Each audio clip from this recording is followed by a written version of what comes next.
Ma'am, You sir. can't just come back here flashing that. We have No, you procedures. need to call ahead, all right? You don't just barge through the lobby. I'm telling you, we have a warrant for. Look, I don't have time. Talk to the desk downstairs. All right, sir, step back, step back. We can't have cameras in here. You do know you're obstructed. Step back. Hey there, evening. The temperature had dropped below freezing in Eastbrook that Thursday evening, and Marcus Thompson could see his breath forming small clouds in the air as he stepped out of his sedan. It was 9:23 p.m., and the street lamps cast long shadows across the pavement outside the Meridian Tower, one of the most prestigious residential buildings in the entire metropolitan area. Marcus stood there for a moment, taking in the glass and steel structure that rose 18 stories into the night sky. The lobby glowed warm and golden through the floor-to-ceiling windows, a stark contrast to the bitter cold outside. Inside, he could see marble floors, modern art installations, and the kind of understated luxury that whispered rather than shouted about the wealth of its inhabitants. He had dreamed of this moment for longer than he cared to admit. Not the moment of standing outside in the cold, of course, but the moment of arriving at a place that represented everything he had worked for. This building,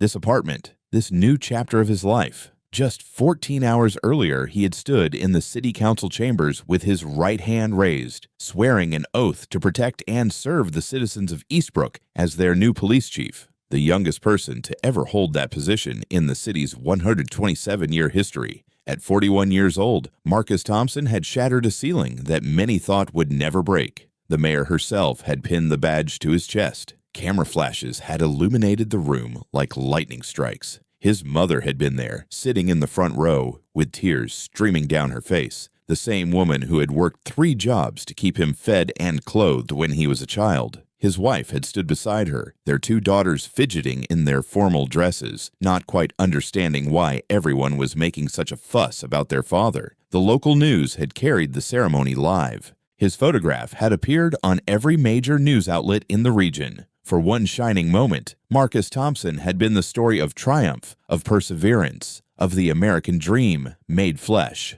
But none of that would matter in the next 60 minutes. None of the accolades, none of the achievements, none of the decades of sacrifice and dedication. Because the people inside that building, the people whose job it was to welcome residents and ensure their safety, would look at Marcus Thompson and see something else entirely. They would see the color of his skin before they saw his badge. They would see a threat before they saw a tenant. They would see someone who did not belong before they ever considered that he might have earned the right to be there. What happened next would cost 3 people their careers. It would ignite a conversation about race and prejudice that would spread far beyond the city limits of Eastbrook. And it would prove, once again, that in America, your accomplishments can be rendered invisible by something as simple and immutable as the shade of your skin. If you are new to this channel, I want you to know that stories like this one matter. They matter because they reveal truths that many people would prefer to ignore. So if you find yourself moved by what you hear today, if this story makes you think or feel or question, I hope you will consider subscribing. There are more stories like this one waiting to be told, and I do not want you to miss them. Marcus popped the trunk of his car and looked at the collection of boxes he had been hauling around all day. The moving company had delivered the bulk of his belongings to the apartment earlier in the week, but there were certain things he had wanted to transport himself. Personal items, irreplaceable things. A box of photographs spanning 3 generations of his family. His father's watch, the one he had inherited when his father passed away 8 years ago. A collection of awards and commendations he had accumulated over his 18-year career in law enforcement. These were the artifacts of a life well lived, the physical evidence of a journey that had brought him from a struggling single-parent household in one of the roughest neighborhoods in the city to the highest law enforcement position in the metropolitan area. He grabbed the first box from the trunk, the one containing the photographs. It was heavier than he remembered, and he adjusted his grip as he straightened up. His police badge was clipped to his belt, clearly visible against his dark jeans. Around his neck hung a lanyard with his official city identification card, complete with his photograph, his name, and his title in bold letters. He had deliberately worn these items not out of any expectation of trouble, but simply because he had been in and out of city buildings all day, handling the administrative aspects of his transition into the new role. The cold bit at his exposed face as he walked toward the entrance. His jacket was warm, but not quite warm enough for a night like this. He found himself thinking about the hot coffee he would make once he got inside, the quiet evening he would spend unpacking these precious items, the peace of finally being home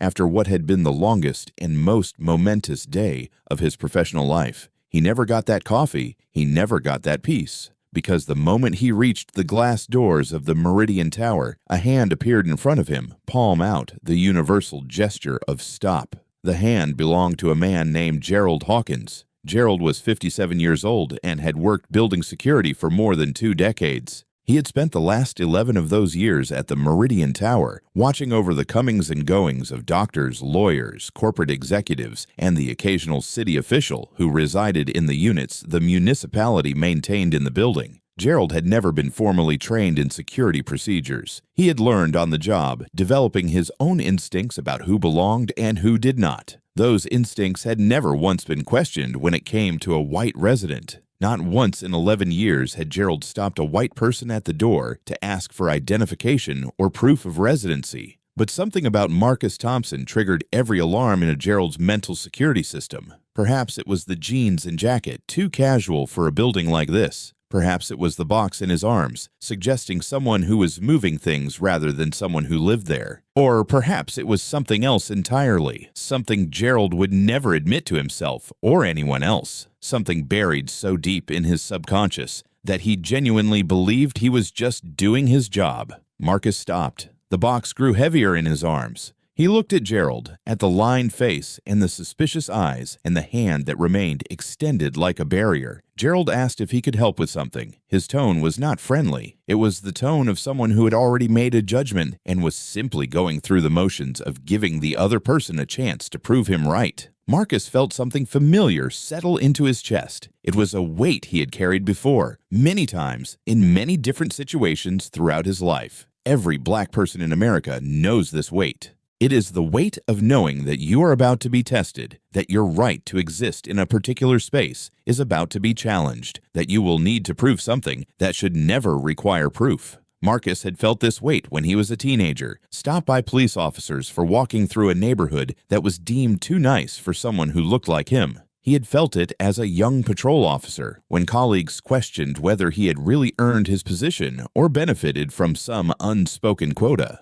He had felt it as a detective when witnesses assumed he was a suspect rather than an investigator. He had felt it more times than he could count, and each time the weight grew a little heavier. But Marcus was practiced at carrying this weight. He had learned long ago that anger, however justified, rarely produced the outcomes he needed. He had learned that calm, measured responses were more effective than raised voices. He had learned that documentation was power, that evidence could speak when words were dismissed. So he took a breath. He adjusted his grip on the box, and he began to explain. He told Gerald that he was the new police chief, that this apartment had been assigned to him by the city as part of his compensation package, and that he was simply moving in some personal belongings. He shifted the box to one arm, a precarious balance, so he could gesture toward the badge on his belt and the identification card around his neck. He mentioned that all the paperwork had been processed more than 3 weeks ago, and that his name should be in the system as an approved resident.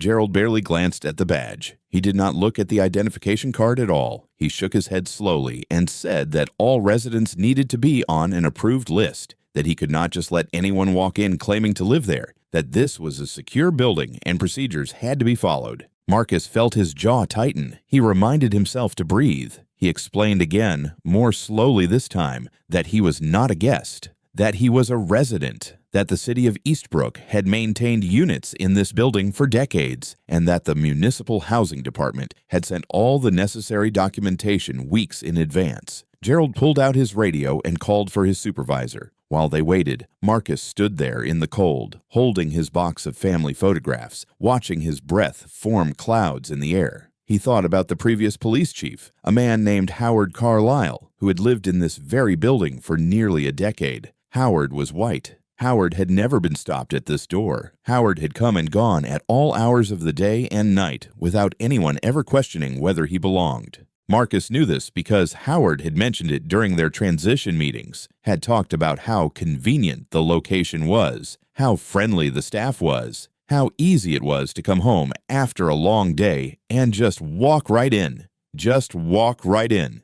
4 simple words that described an experience Marcus was not being allowed to have. The supervisor arrived within 3 minutes. Her name was Patricia Brennan, and she was 46 years old, with graying hair pulled back in a severe bun, and a face that suggested she did not tolerate nonsense. Patricia had managed the Meridian Tower for 7 years. She ran a tight operation, priding herself on maintaining what she called the building's standards. Those standards, as it happened, had never been applied equally to all residents. Patricia looked Marcus up and down with an expression that made him feel like he was being appraised at an auction. She asked Gerald what the problem was. Gerald explained that this gentleman claimed to be moving into one of the city units, but that he seemed suspicious. Suspicious. The word hung in the air like smoke. Marcus had shown government-issued identification. He had shown a police badge. He had explained the situation clearly and calmly, but in Gerald's assessment, he was suspicious. In that single word was contained every assumption, every stereotype, every prejudice that had shaped the encounter from the moment Marcus approached the door. Patricia crossed her arms over her chest and asked Marcus what exactly he was trying to do. Her tone was cold, dismissive, as if she was humoring him by even asking the question. Marcus explained the situation once more. He was the new police chief. He was moving into Unit 1407. The city housing department had processed all the paperwork. His name was in the system. If they would just check, they would see that he was telling the truth. Patricia did not check. Instead, she asked him if he had any documentation proving his claim. Marcus felt a flicker of disbelief. He gestured again to the badge, to the identification card, to the lanyard clearly displaying his name and title. He pulled out his phone, balancing the box awkwardly, and opened his email. He showed Patricia the message from the Municipal Housing Department confirming his apartment assignment, his move-in date, and the address of the building. The email included his full name, his position, and the apartment number. Patricia glanced at the phone screen for perhaps 2 seconds. Then she looked back at Marcus and said she could not verify that those documents were legitimate. She said anyone could fake an email. She said she needed to follow protocols. Marcus asked her what protocols required her to do. Patricia said she would need to contact the housing department during business hours to verify his residency. She said until then, she could not allow him access to the building.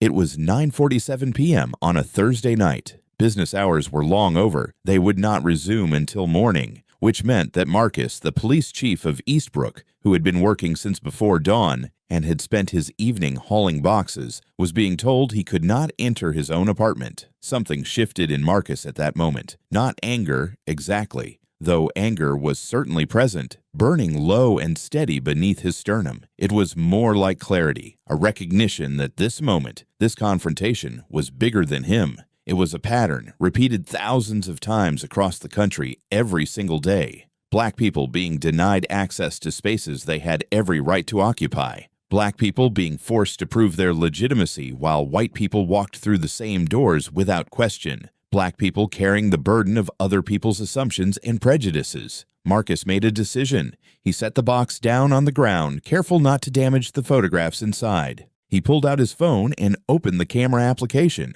He pressed record. He held the camera up to his own face first. The red light blinked, indicating that the recording was active. He spoke clearly, his voice calm despite the turmoil churning in his gut. He said the date and time. He identified himself as Marcus Thompson, Chief of Police of Eastbrook. He explained that he had arrived at the Meridian Tower to move into the apartment assigned to him by the city. He said that he had been stopped at the door by security and denied entry despite showing identification and documentation. He said that he was recording this encounter to document what was happening. Then he turned the camera toward Patricia and Gerald. Patricia's expression changed when she saw the phone pointed at her, but the change was not what Marcus might have hoped for. She did not suddenly realize she had made a mistake. She did not become apologetic or accommodating. Instead, she became indignant. She told Marcus that he could not record on private property. She told him to put his phone away immediately. Marcus kept the camera steady. He replied that the lobby was a common area accessible to residents and guests, that he had a legal right to document his own experience, and that he was currently recording what he believed to be a civil rights violation. Patricia's face flushed red. She turned to Gerald and muttered something under her breath. Then she pulled out her own phone and began typing rapidly, presumably calling for backup or contacting someone higher up the chain of command. A third person appeared from the back office. His name was Tyler Morrison, and he was 33 years old. Tyler had worked at the Meridian Tower for only 10 months. He was still relatively new, still learning the rhythms of the job, still trying to figure out his place in the hierarchy. When he emerged into the lobby and saw the scene unfolding, saw the black man with the camera and the box on the ground, and the tension radiating from Patricia and Gerald, he hesitated. Tyler could see the badge on Marcus's belt. He could see the identification card around his neck. He could see that this man was clearly not some random intruder trying to talk his way into the building. But Patricia was his supervisor. Patricia signed his paychecks. Patricia controlled his schedule, his evaluations, his future at this company. Tyler needed this job. He had student loans, car payments, rent coming due at the end of the month. So when Patricia told Tyler to escort this man off the property, Tyler stepped forward. His voice was uncertain, almost apologetic, but he delivered the message. He told Marcus that he needed to leave immediately or they would call the police. Marcus felt something that might have been a laugh trying to escape from his throat. He swallowed it back. Calling the police. They wanted to call the police on the chief of police. The absurdity of it was almost enough to break through his carefully maintained composure, but he did not laugh. He kept the camera rolling. He asked a question, not to Patricia or Gerald or Tyler, but to the recording itself, to the future viewers who would watch this video and try to understand what had happened here. He asked whether they would be doing this if he were white. He asked whether they would ignore valid identification and official documentation if his skin were a different color. He asked what it was about his appearance that made him seem like someone who did not belong in this building. Patricia's response was captured perfectly on video. She said that race had nothing to do with this situation. She said she was simply following procedures. She said the building had residents from all kinds of backgrounds, and she treated everyone the same way. Then she added something else. She said that Marcus just did not seem like the kind of person who lived in a building like this. The kind of person. 4 words that said everything without saying anything explicit. 4 words that contained every assumption, every bias, every prejudice that had shaped this entire encounter. Marcus knew exactly what she meant. Gerald knew, Tyler knew, and the camera knew. I want to pause here and ask you something. If you have been listening to this story and you recognized what Patricia meant by that phrase, I would love to hear from you. Drop a comment below and tell me what you understood in that moment, because this is how discrimination works in the modern era. It hides behind neutral-sounding words while communicating something far more sinister. Marcus tried one more time. He offered reasonable solutions. He said he was willing to wait in the lobby while someone contacted the city housing department to verify his residency. He offered to have someone from the mayor's office send electronic confirmation. He offered to wait while they checked the building's own records. He offered every possible accommodation, every reasonable path forward. Patricia refused all of it. She said she would not be intimidated. She said he needed to go through proper channels during business hours. She said there was nothing more she could do for him tonight. Marcus looked at the woman standing in front of him, at the certainty in her eyes, at the complete unwillingness to consider that she might be wrong. He looked at Gerald, who had not moved from his position by the door, still blocking the entrance, as if Marcus might try to force his way in at any moment. He looked at Tyler, who was staring at his shoes, clearly uncomfortable but unwilling to speak up. And then Marcus did something brilliant. He pulled up his contacts and called his deputy chief. Her name was Amanda Cross, and she had worked alongside Marcus for 11 years. She was one of the best investigators he had ever known, with an instinct for reading situations and people that bordered on supernatural. Amanda was also white, blonde, and exactly the kind of person that someone like Patricia would expect to see walking into a luxury apartment building. Amanda answered on the second ring. Marcus explained the situation briefly. He told her where he was, what was happening, and what he needed her to do. Amanda said she would be there in 25 minutes. She made it in 18. Amanda pulled into the parking area outside the Meridian Tower and stepped out of her car. She was wearing running clothes, a gray sweatshirt, and black leggings, her hair pulled back in a messy ponytail. She had clearly been in the middle of her evening workout when Marcus called, and she had not bothered to change before heading out. She had no badge visible. She had no identification displayed. She looked like any other young professional woman coming home after an evening jog. She walked toward the entrance of the building. Gerald saw her approaching. His entire demeanor changed. The suspicion that had clouded his face when Marcus arrived evaporated like morning fog. A smile spread across his features. He stepped forward and held the door open for her, gesturing for her to enter. He did not ask her name. He did not ask where she was going. He did not ask for identification or proof of residency. He saw a white woman approaching the door, and he assumed she belonged. Marcus was still standing in the lobby, camera still recording, watching this unfold in real time. The contrast could not have been more stark. A black man with a badge, identification, and official documentation had been blocked, questioned, and denied entry for nearly 45 minutes. A white woman with nothing but workout clothes had been welcomed with a smile in under 5 seconds. Amanda walked past Gerald without a second glance. She crossed the lobby to where Patricia was standing, her arms still crossed, her expression still defiant. Amanda asked a simple question. Is there a problem with Chief Thompson accessing his apartment? The word chief hung in the air. Patricia's face went pale. The smugness drained out of her expression, replaced by something that might have been fear, or might have been the first stirrings of realization. Gerald's smile disappeared. He suddenly became very interested in the pattern of the marble floor. Tyler took a step backward, as if physically trying to distance himself from the situation. Amanda asked to see the approved resident list. Her voice was calm, but carried an authority that Patricia could not ignore.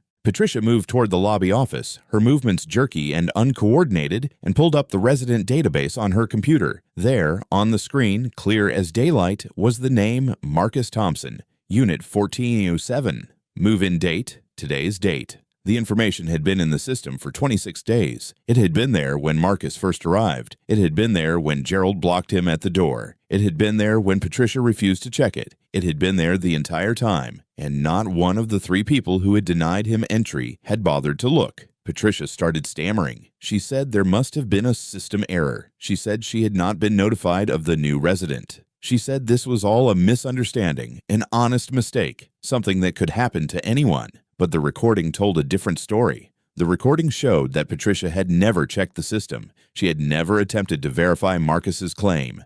She had simply looked at him, at his skin color and his casual clothing and his box of belongings, and decided that he did not belong. Everything else had flowed from that initial judgment. Amanda asked Patricia to provide the keys and access codes to Unit 1407 immediately. Her voice left no room for argument. Patricia's hands trembled as she retrieved the keys from the lockbox. She handed them over along with a printed sheet containing the door code and the building's emergency contact information. Her eyes would not meet Marcus's face. Marcus accepted the keys at 10:19 p.m. Nearly an hour had passed since he first approached the building. An hour of his life that he would never get back. An hour spent proving his right to exist in a space he had earned through decades of hard work and sacrifice. An hour that would have been entirely unnecessary if the color of his skin had been different. But Marcus was not finished. He thanked Patricia in a voice that was perfectly polite and perfectly cold. He thanked Gerald. He thanked Tyler. He told them that he appreciated their dedication to building security. Then he said something else. He said that he would be following up on this matter through official channels. The look on their faces told Marcus that they understood exactly what that meant. They understood that this was not going to disappear. They understood that the recording on his phone was evidence. Evidence that would not be easily explained away or dismissed. They understood that their careers, their reputations, their futures were now in jeopardy because of decisions they had made over the course of a single hour. Amanda helped Marcus carry his boxes up to the apartment. The elevator ride was silent, both of them processing what had just occurred. When they reached the 14th floor and entered Unit 1407, Marcus set down the box he was carrying and simply stood there for a moment, looking around at the empty space that was supposed to be his new home. Amanda asked if he was okay. Marcus sat down on one of the boxes. He let out a breath that seemed to come from somewhere deep in his body, from a place where exhaustion and frustration had been accumulating for years. He told Amanda that he was not okay. He told her that he was tired, not tired from moving boxes, though that was part of it. Tired from living in a world where moments like this kept happening. Tired from carrying the weight of other people's assumptions. Tired from having to prove, over and over again, that he had a right to occupy the spaces he had earned. Amanda sat down beside him. She did not try to offer platitudes or false comfort. She simply sat there, a witness to his pain, acknowledging what had happened without trying to minimize or explain it away. After a while, Marcus stood up. He told Amanda that he had work to do, not police work, at least not in the traditional sense, but work that was just as important. He was going to make sure that what happened tonight did not get swept under the rug like so many similar incidents before it. He was going to document everything. He was going to follow procedures. He was going to let the evidence speak for itself. And that is exactly what he did. The next morning, Marcus arrived at police headquarters at 5:30 in the morning, more than an hour before his official start time. He downloaded the video from his phone and made multiple copies, storing them in secure locations both on department servers and in his personal cloud storage. He wrote a detailed report of everything that had occurred, from the moment he arrived at the Meridian Tower to the moment he finally received his keys. He documented the names of everyone involved, the times of each interaction, the exact words that were spoken. He left nothing to chance, nothing to interpretation, nothing to the selective memory that so often allows injustice to slip through the cracks. At 8 in the morning, he sent the documentation to 4 different recipients: the mayor's office, the city council, the municipal human resources department, and the building's corporate ownership. He did not post the video on social media. He did not contact news stations. He did not try to generate public outrage or organize protests. He simply followed the official channels, trusting that the evidence would speak loud enough to be heard. The mayor called at 9:45. Her name was Victoria Chen, and she had been the one who championed Marcus's appointment to the position of police chief. She had seen something in him, a combination of integrity and competence and vision that she believed the city desperately needed. She had fought for him against opponents who questioned whether he was ready, whether he was the right fit, whether he was the right person. And now, on his very first full day in office, she was learning that he had been treated like a criminal trying to sneak into his own home. The mayor was horrified. She apologized profusely. She promised a full investigation. She asked Marcus what he needed, what she could do, how she could make this right. Marcus told her that he needed the city to take this seriously. He told her that an apology was not enough. He told her that this was not just about him, that there were undoubtedly other people who had experienced similar treatment at the hands of the building's staff, people who did not have a badge or a position of power to protect them. He told her that if this was going to mean anything, it had to lead to real change. The city council president called at noon. The corporate office that owned the Meridian Tower was contacted by 2 in the afternoon. By the end of the business day, Marcus's incident had become a matter of concern at the highest levels of city government and in the boardrooms of a property management company that controlled more than 50 buildings across the region. Here's a question I want you to think about. If you had been in Marcus's position, would you have handled it the same way? Would you have stayed calm, documented everything, and trusted the official channels? Or would you have posted that video immediately, letting social media amplify your story and pressure the people responsible? There is no wrong answer here. I am just curious what you would have done. Let me know in the comments. The investigation moved quickly once it began. The city's civil rights office reviewed the video frame by frame. They interviewed Marcus. They interviewed Amanda. They subpoenaed the security footage from the Meridian Tower's lobby cameras and discovered something revealing. On the night in question, Gerald Hawkins had worked a 6-hour shift, during which approximately 24 residents entered and exited the building. Of those residents, 15 were white. Every single one of them had been allowed to pass without question. Gerald had smiled at them, held doors for them, greeted them by name if he knew them. Not once had he asked for identification or proof of residency. Of the remaining residents, 4 were black, 2 were Asian, and 3 were Latino. Every single one of them had been subjected to some form of scrutiny. Gerald had asked for identification. He had questioned where they were going. He had watched them suspiciously as they crossed the lobby. In 2 cases, he had followed them to the elevator and waited to see what floor they selected. The pattern was undeniable. This was not a case of one unfortunate mistake on one unfortunate night. This was systemic. This was policy, unofficial but real, enforced through the accumulated assumptions and prejudices of the building's staff. The investigators dug deeper. They pulled complaint records from the building's corporate office. They discovered that Marcus was not the first person of color to report discriminatory treatment at the Meridian Tower. 3 years earlier, a black cardiologist named Dr. Jamal Edwards had filed a complaint stating that Patricia Brennan repeatedly questioned whether he actually lived in the building, even after seeing him dozens of times over the course of several months. Dr. Edwards had reported being stopped in the lobby, questioned in the parking garage, and asked to produce identification while carrying groceries to his own apartment. The complaint had been logged and forwarded to the Corporate Human Resources Department. Patricia had received a verbal warning, and that was the end of it. No investigation, no follow-up, no consequences of any significance. 2 years earlier, a Korean-American investment banker named David Park had reported that Gerald Hawkins followed him to his apartment on 3 separate occasions during his first month as a resident. Mr. Park said Gerald claimed he looked like someone who did not belong,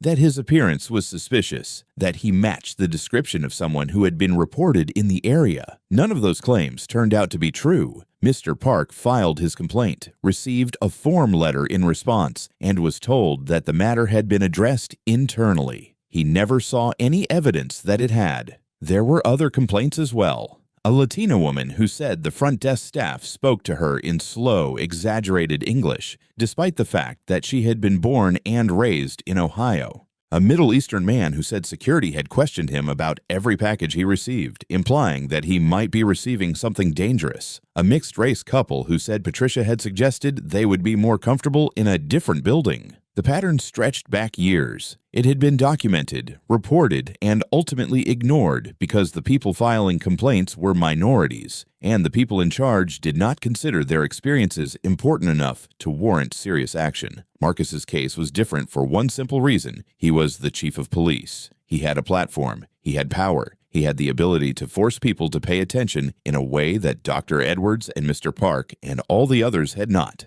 His case could not be dismissed with a form letter and a verbal warning because the entire city was watching. 6 days after the incident, the corporate office that owned the Meridian Tower issued a statement. 3 employees had been terminated effective immediately. Patricia Brennan, Gerald Hawkins, and Tyler Morrison were all fired for violating company policy and engaging in discriminatory behavior. The statement said that the company had zero tolerance for discrimination of any kind. It said that the actions of these employees did not reflect the values of the organization. It said that changes were being implemented to ensure that nothing like this would ever happen again. Some people thought the firings were justified. They argued that Patricia, Gerald, and Tyler had engaged in blatant racial profiling, that they had humiliated a man in front of his own building, that they had denied the chief of police entry to his own apartment despite overwhelming evidence that he belonged there. They argued that actions have consequences and that these 3 people were simply experiencing the consequences of their actions.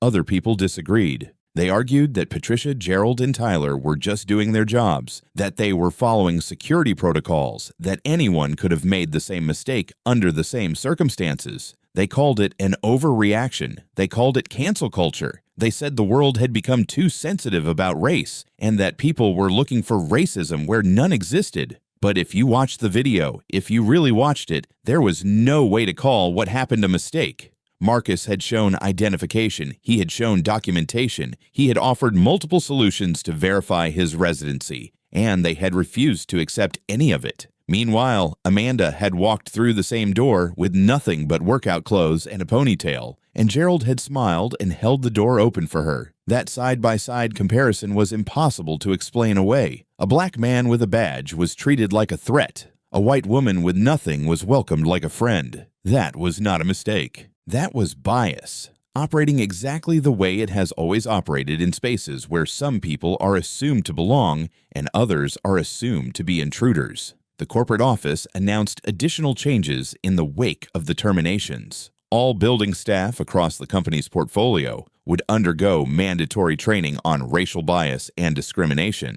New procedures would be implemented for verifying residents and guests, procedures that applied equally to everyone regardless of appearance. An independent firm would conduct quarterly audits to check for patterns of discriminatory behavior. A confidential hotline would be established for residents to report concerns without going through building management. These were meaningful steps. They addressed real problems, but Marcus understood, perhaps better than anyone, that policies could only do so much. You could train someone to behave differently. You could implement procedures that constrain their actions, but you could not change what was in their hearts. You could not legislate away the assumptions and prejudices that led people to look at a black man and see a threat rather than a neighbor. Marcus could have sued the building and its corporate owners. He had more than enough evidence to win a significant judgment. He could have taken the video public, posted it on every social media platform, let the internet do what the internet does to people caught behaving badly on camera.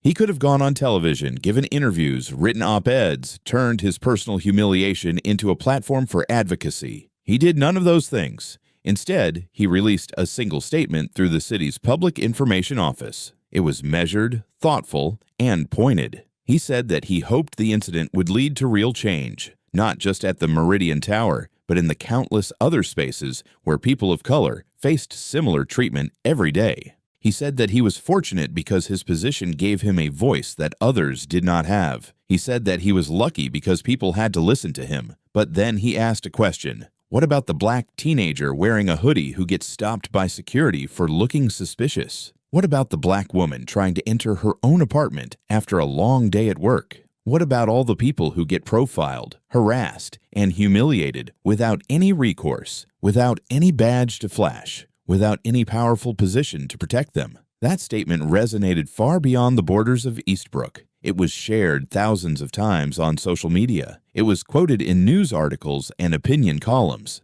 It became part of a larger conversation about race and prejudice and the invisible barriers that persist even in spaces that claim to welcome everyone. Have you ever realized that you had an advantage you never thought about before? Have you ever walked through a door without being stopped and wondered whether everyone else got the same easy passage? These are uncomfortable questions, but they are important ones. I hope you will take a moment to reflect on them. The 3 fired employees did not accept their terminations quietly. Patricia Brennan filed a wrongful termination lawsuit against the corporate owners of the Meridian Tower. Her attorneys argued that she had been following established security protocols, that the situation had been a misunderstanding, and that she had been fired without proper cause. They claimed that the company had made her a scapegoat to avoid bad publicity, that she was being punished for doing her job. The lawsuit went nowhere. The video evidence was too clear. The pattern of previous complaints was too well documented. The judge dismissed the case within 5 months, noting that the evidence overwhelmingly supported the company's decision to terminate Patricia's employment. Patricia eventually relocated to another state. She found work in a different industry, far from property management or anything involving public-facing customer service. Gerald Hawkins attempted a different approach. He filed his own lawsuit claiming age discrimination. His attorneys argued that the company had been looking for an excuse to fire older employees, that the incident with Marcus was simply a pretext for eliminating someone who had become too expensive to employ. They pointed to his 22 years of service, his clean record, his consistent performance evaluations. The lawsuit failed. The video clearly showed Gerald opening the door for Amanda without question while blocking Marcus despite his credentials. The security footage showed a consistent pattern of differential treatment based on race, not age. The court found no evidence that Gerald's termination had anything to do with his age and everything to do with his documented discriminatory behavior. Tyler Morrison took a different path entirely. He did not file a lawsuit. He did not try to defend his actions or shift blame to others. Instead, he released a brief statement acknowledging that he had been wrong. He said he should have spoken up when he saw what was happening. He said he had allowed fear for his job to override his sense of right and wrong. He said he was taking time to reflect on his actions and the biases he had carried without realizing it. Some people viewed Tyler's statement as genuine, a young man grappling with his own complicity and trying to grow from the experience. Others viewed it as calculated damage control, an attempt to salvage his reputation by saying what he thought people wanted to hear. Whatever his motivations, Tyler was the only one of the three who took any kind of personal responsibility for what had occurred.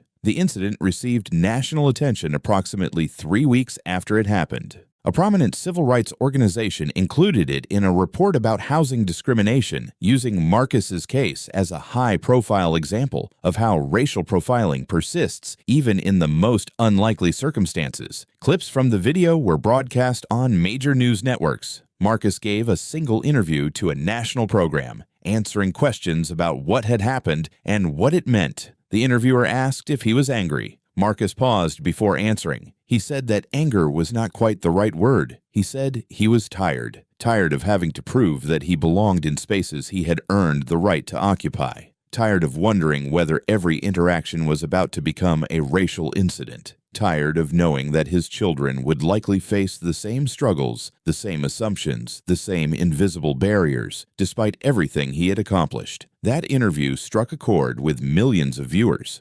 Black families across the country talked about their own experiences, sharing stories of being profiled in their own neighborhoods, their own stores, their own buildings. White families who had never given much thought to these issues began asking questions, paying attention, seeing patterns they had previously been blind to. One resident of the Meridian Tower, a white man in his 70s who had lived in the building for more than a decade, wrote a letter to the local newspaper. He admitted that he had never noticed how differently the staff treated residents of color. He had never paid attention because it did not affect him. But after hearing about Marcus's experience, he started watching. He started seeing. He noticed staff asking black and brown residents for identification while waving white residents through. He noticed the suspicious looks, the whispered comments, the subtle and not so subtle ways that some people were made to feel unwelcome in their own home. His letter was titled "What I Never Saw Because I Never Had to." It went viral, shared hundreds of thousands of times by people who recognized something important in his words. That privilege often operates by making itself invisible to those who benefit from it. Marcus settled into his apartment and his new role as police chief. The incident did not define him, but it informed everything he did. He created new training programs focused on implicit bias and discrimination. He updated department policies on how officers interacted with communities of color. He made it clear that racial profiling would not be tolerated in the Eastbrook Police Department, that any officer engaging in such behavior would face serious consequences. Some officers pushed back. They said Marcus was being too sensitive, that police work required making quick judgments based on patterns, that you could not do the job effectively if you had to second-guess every instinct. Marcus shut down that resistance quickly and firmly. He explained the difference between reasonable suspicion based on behavior and profiling based on skin color. He told the officers that if they could not understand that difference, they were in the wrong profession. The building's management worked hard to rebuild their reputation. They hired a new property manager, a black woman with 18 years of experience in high-end residential management. She implemented all the new policies seriously and thoroughly. Within her first year, she terminated 2 additional staff members for discriminatory behavior that had previously been tolerated. Marcus lived in that apartment for nearly 4 years. Every time he entered the building, he thought about that first night. Every time a new security guard greeted him warmly and used his name, he wondered whether things had really changed or whether they simply knew who he was. He never had another incident at the Meridian Tower, but he heard stories from other black residents about being questioned more thoroughly, watched more closely, treated with more suspicion than their white neighbors.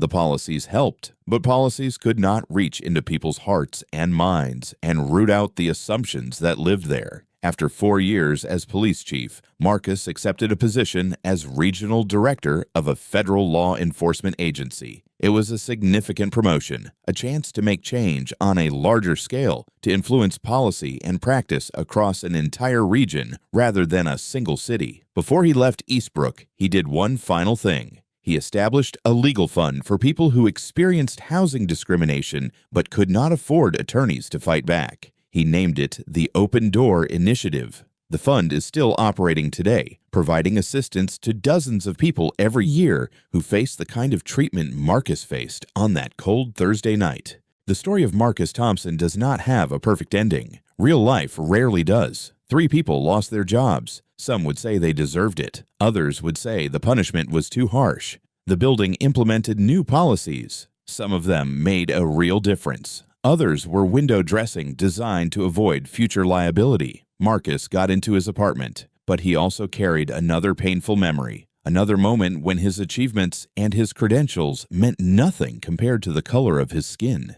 He joined a long list of Black Americans who have been profiled, questioned, and humiliated in spaces where they had every right to be. The incident taught several important lessons. It showed that racism does not care about your accomplishments. Marcus was literally the chief of police, and it did not matter. His badge was visible, his identification was displayed, and he was still treated like a threat. It showed that documentation is power. Without that video, the incident would have been Marcus's word against 3 employees. The recording provided evidence that could not be dismissed or explained away. It showed that some people will not believe racism exists until they see it on camera. And even then, some will still deny it, will still find ways to excuse or justify or minimize what happened. But perhaps most importantly, the incident showed how one person handling a terrible situation with dignity and purpose can create change beyond their own case. Marcus did not just get justice for himself, he made it harder for the next person to be treated that way. He could not fix everything, but he made things a little better. Is that enough? No. Of course not. Should people have to stay calm and document their own discrimination while it is happening? Absolutely not. Should someone's job title matter for them to receive basic respect and courtesy? It should not. But until the world is what it ought to be, we live in the world as it is. And in that world, Marcus Thompson demonstrated something important. He showed how to stand up for yourself and for others, with evidence, with procedure, with an unwavering belief that you belong wherever you have earned the right to be. On a bitter Thursday evening in Eastbrook, a Black police chief refused to accept being treated as less than he was. He pulled out his phone, pressed record, and proved what millions of people already knew but could never quite make others believe. He proved that no matter who you are or what you have achieved, being Black in America means constantly having to demonstrate that you belong. And sometimes even proof is not enough. What do you think should have happened? Do you believe justice was served? Would you have handled it differently? I would genuinely like to hear your thoughts. And if this story made you think, made you feel, made you see something you had not considered before, I hope you will subscribe to this channel. There are more stories like this one, stories that need to be told, stories that deserve to be heard. Until next time, take care of yourselves and each other.